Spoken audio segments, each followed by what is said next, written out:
بسم الله الرحمن الرحيم. أتشرف في هذه اللحظات. عندي واحد من نجاحات بطولة الصداقة الكروية هنا في ملعب الوداد الصادق في مدينة بديعو، معي الفاضل أسعد العامري رئيس فريق الشادي الرياضي. كابتن سعد، أول حاجة نرحب فيك في بطولة الصداقة الكروية. لا شك وجودك شخصيا ووجود فريق الشادي بما يضمه من جهاز فني ولاعبين هو نجاح لهذه البطولة. أستاذي، كيف رأيت البطولة حتى الآن؟ اولا قبل كل شيء كل الشكر والتقدير للجنه المنظمه على هذا الاستقبال الجميل، على هذه البطوله التي فعلا امتازت بمستويات جميله. شكرا لهم وشكرا على اللجنه المنظمه ورئيس الفريق بديعو على هذا الملعب الجميل الذي امتعنا، هذا الملعب الذي فعلا سيكون يعني ذكرى في صدورنا. هكذا دائما تعودنا بطولاتكم ان شاء الله ان تكون افضل وافضل ان شاء الله. شعار لا شك ونفتخر وشهادة نفتخر بها من لدن شخصية مرموقة كأسعد العامري. لو تكلمنا عن فريق الشادي أستاذ أسعد، لاحظنا هبوط في المستوى نوعا ما لفريق الشادي رغم ما يضم من أسماء سواء كجهاز فني أو لاعبين. أسباب هذا النزول في فريق الشادي؟ فعلا اخي، يمكن بعرضك في نوعا ما اذا نتكلم طبعا على مستوى الشادي في المباراه السابقه كانت مباراه ممتازه، مباراه يمكن يعني سيطره يعني تقريبا يمكن فوق 60 او 70%، ولكن يعني الحظ ما حالفنا طبعا الدقائق الاخيره كانت صدمه للاعبين. ولكن ما شاهدناه اليوم في مباراه اليوم يعني كونها مباراه قد تكون خجوله نوعا ما، هجمات متفاوته بين الفريقين. طبعا افضليه في بعض الخطورات تتفاوت ما بين فريق الشادي وفريق الشعيبه. هكذا نحن يعني تعودنا دائما من لاعبين وابناء فريق الشادي ان يقدمون من اول دقيقه واخر دقيقه بمستوى دائما عالي، بمستوى فعلا يليق باسم الشادي. ولكن اليوم اللعب الذي شاهدناه طبعا مستوى ليس فقط يعني لا نقول مستوى سيء، ولكن مستوى قد يكون خجول نوعا ما. أنا أنتظر طبعا منهم دائما الأفضل، وهم ما قصروا في هذه المباراة أو بدايتنا ولنهاية المباراة. هم فعلا رجال مهما كان يعني مهما حسبنا أو جلسنا ننتظر المباراة لما بعد عشان نحضر هل الشادي سيتصدر، هل الشادي سيفوز يعني يتأهل للمرحلة الثانية، أم هناك كلمة للفرق التي ستلعب ما بعد قليل. استقبلنا من كلام الأستاذ أسعد، هل أنتم راضون عن فريق الشادي؟ هذا ما استنتجته من طريقة كلامك ومن خلال كلامك. هل أنت راضي عن المستوى الذي يقدمه فريق الشادي أو على النتائج، أو حتى لو تركناها بين قوسين يعني تستفيدون من نتائج الغير يعني؟ فعلا قبل كل شيء نحن نعتبر فريق الشادي نحن كعائلة تربينا مع بعض، عائلة فعلا أسرية، عائلة فعلا أخوية. قلوبنا مهما كان صارت يعني أي تعثرات في الفريق ما معناها أن خلاص أن الشادي هذه نهايته ولا شيء نهاية المطاف، لا. يعني كل الشكر قبل كل شيء. يمكن نسيت شخصية رياضية، شخصية جميلة مثل الكابتن يونس الفهدي. حقيقة اليوم فعلا افتقدناه، ولكن في ظل وجود الكابتن فهد والكابتن عيسى في قيادة الفريق الشادي فمع ما حسسونا بالنقص عدم تواجد أبو فيصل طبعا بظروف ان الاستديو طبعا عنده، فهذا السبب اللي خلاه. ولا ابو فيصل دائما قلبا وقالبا مع الفريق. ابناء الشادي فعلا رجال، فعلا اثبتوا انكم قادرين ان تقودوا هذه المسيره بغض النظر عن النتائج او ان يمكن يكون المستوى اللي ما عاهدنا اللي دائما يعني المتعودين عليه.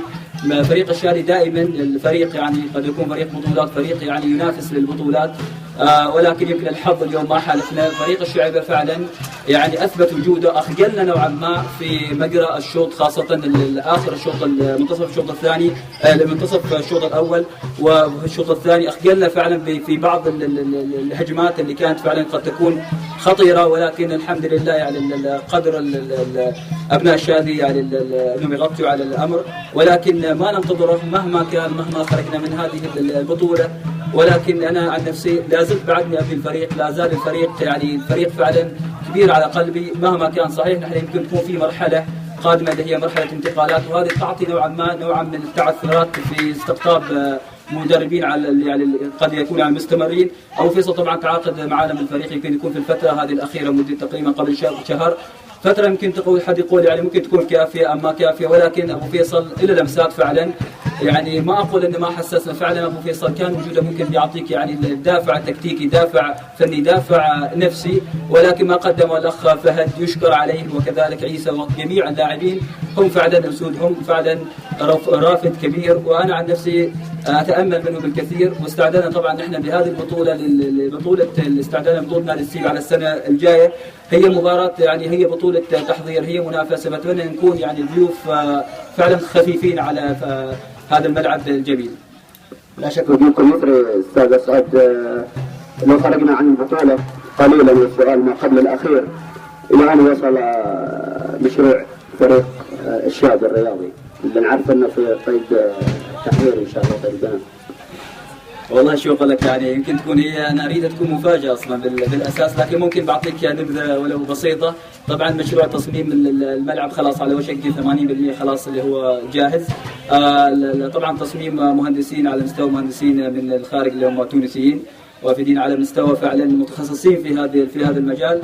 الملعب يمتاز طبعا، ملعب الشادي اللي بيكون شارع المعبيل الخوض بمدرجات ل 4000 متفرج، زائد طبعا اللي هي المحلات كرافد يعني كداعم للفريق، زائد المكاتب، زائد يعني المنصه الرئيسيه، وكذلك ملعب اضافي اللي هو ملعب الرديف.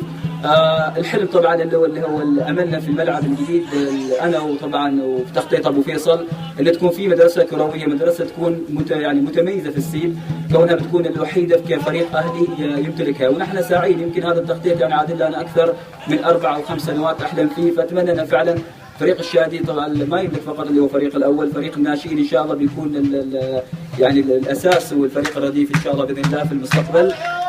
والله شكرا لكم، يعني كلمة شكر فعلا يعني قليلة فعلا في حقكم، ما قصرتوا ما شاء الله عليكم، ترحيبكم، استضافتكم لهذه البطولة.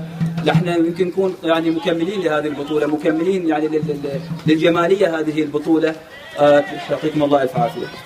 سبقتني في السؤال الأخير أستاذ أسعد، كنت أطمح في كلمة توجهها سواء إلى اللجنة المنظمة للبطولة أو حتى للإخوان اللجنة الإعلامية وحتى اللجنة الأمنية في هذه البطولة، ثم نريد تكون فخر لنا كمنظمين وكإعلاميين في هذه البطولة، وحتى كلجنة أمنية توجهها الأستاذ أسعد للشباب هنا في بطولة السباق الكروي.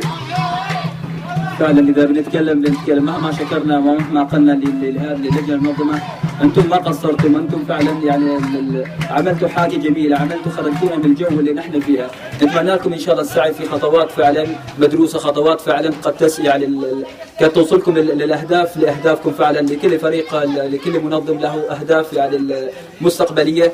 اتمنى لكم ان شاء الله التوفيق، واتمنى فعلا من اللجنه المنظمه او على راس كل رئيس الفريق اللي بيديروا، اتمنى فعلا السعي قدما لتحقيق ما هو افضل، كون هذه البطوله امتدادا للبطولات القادمه. طبعا احنا ما غيرنا او ما شفنا حاجه يعني كما تقول يعني زعلتنا او حاجه في بطولتكم، بالعكس حصلنا الكرم، حصلنا منكم فعلا التنظيم الجميل، الاستقبال الجميل. فهذا الشيء اللي دائما نحن فعلا اتمنى انكم تعتزوا بهذه الشهاده، يمكن قد تكون يعني بسيطه في حقكم، ولكن ما قدمتوه من استقبال، ما قدمتوه كرعايه، ما قدمتوه ككلمه كاستقبال كتنظيم، هذا وحده يعني كافي ان يكون الشيء الذي نعتز نحن شخصيا كفريق الشادي.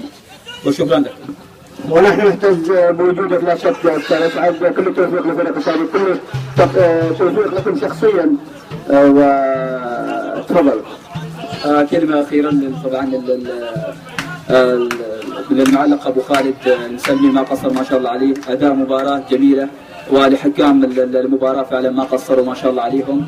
مباراه فعلا يمكن تمست في الدقائق الاخيره بالخشونه، ولكن يعني الحمد لله على كل شيء. اهم شيء نطلع حبايب، نطلع اخوان، هذا الشيء اللي دائما كرة القدم عودتنا ان فعلا هي الثقافه تكون مبدا فعلا بدايتنا في كرة القدم. اتمنى انه يكون شعار هذه البطوله اللي هو اللعب النظيف هو شعار الجميع. وشكرا لكم. شكرا استاذ اسعد، ووجودك لا شك تشريف وفخر لنا. وشكرا لك. حياك.